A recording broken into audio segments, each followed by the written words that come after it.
Ambassador, let's talk about the motive here of Putin requesting this phone call. Was this a preemptive call to set things up ahead of the meeting between the U.S. and Russia on January 10th? So, Yasmin, this call may have been an attempt by President Putin to try to push President Biden, maybe try to intimidate President Biden into making some concessions going into these discussions of next week on the 10th of January and later on that week. We know that President Putin does this.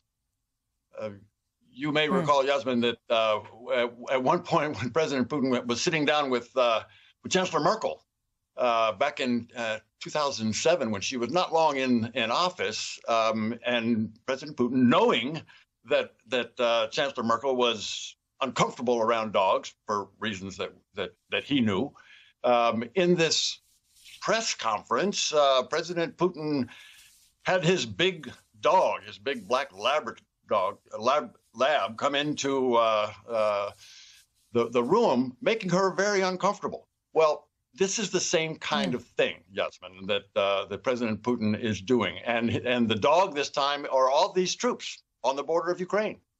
And he's hoping to intimidate President Biden. I think he will not. Chancellor Merkel was not intimidated. President Biden is not afraid of dogs. I don't think he has been intimidated by the threats that President Putin is providing.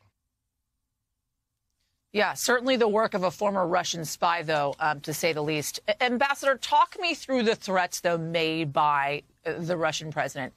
I guess first and foremost, is Russia in a place to level these threats? And what would a rupture between the United States and Russia mean in a broader sense?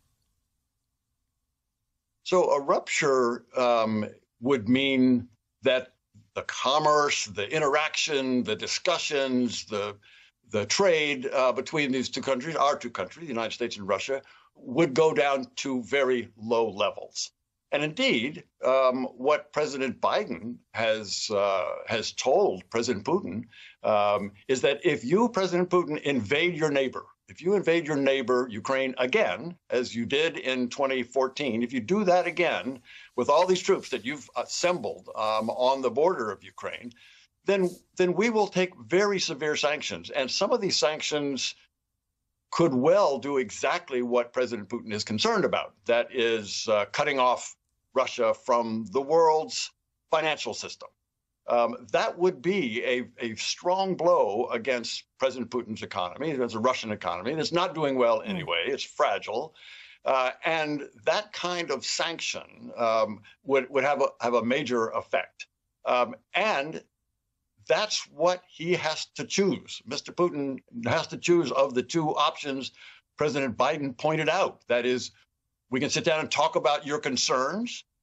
Some of your concerns may be legitimate. Some are clearly not legitimate. But we'll have that conversation. Or, Mr. Putin, you can invade. And if you invade, then these sanctions will come. And if you want to cut off relations, that's up to you.